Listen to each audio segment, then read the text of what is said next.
Shalom saudara, sedang dapat berjumpa hari ini dalam renungan Seed of Revival. Topik bulan ini masih dalam seri hubungan, dan saya beri judul Komunikasi dalam Konflik. Dalam firman Tuhan yang terambil di Pengkhotbah 4 ayat 9 berkata demikian, berdua lebih baik daripada seorang diri, karena mereka menerima upah yang baik dalam jerih payah mereka. Dalam sebuah hubungan, komunikasi merupakan hal yang sangat penting. Bagaimana kita berkomunikasi akan menentukan kualitas hubungan seseorang. Ketika dua orang jalan bersama, tahu saudara ragukan, mereka pasti akan mengalami konflik. Suatu konflik akan menjadi sangat buruk saat kita bereaksi dari ketakutan dan rasa sakit. Kita perlu mengingat bahwa tujuan utama dalam suatu percakapan adalah untuk saling mengerti dan berkomitmen melakukan apa yang perlu dijalankan untuk terus melaksanakan pendekatan kepada seseorang apapun yang terjadi. Dan dalam sebuah kisah di Alkitab, dalam Kisah Para Rasul 15 ayat 36-38 berkata demikian. Tetapi beberapa waktu kemudian berkatalah Paulus kepada Barnabas, baiklah kita kembali kepada saudara-saudara kita di setiap kota di mana kita telah memberitakan firman Tuhan untuk melihat bagaimana keadaan mereka.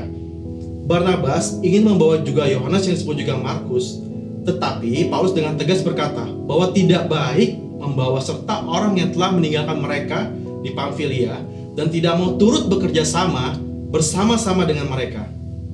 Paulus dan Barnabas adalah teman baik dan mitra dalam pelayanan. Mereka mengalami konflik karena adanya perbedaan pendapat. Paulus tidak setuju pada pendapat atau usulan Barnabas yang berencana membawa Markus untuk ikut dalam kunjungan ke kota-kota di mana firman Tuhan telah diberitakan. Dan dalam peristiwa ini dapat terlihat adanya perbedaan pandangan di antara Paulus dan Barnabas yang kemudian berdampak pada hubungan mereka.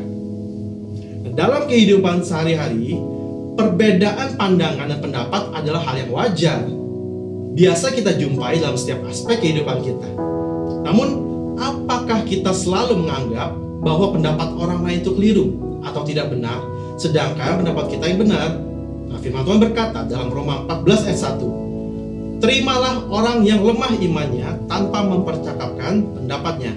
Menyikapi hal itu, seharusnya kita dapat menghargai setiap pendapat orang lain yang berbeda dengan kita, di mana diperlukan kedewasaan untuk dapat berkomunikasi tanpa menyerang dan menyakiti perasaan satu sama lain.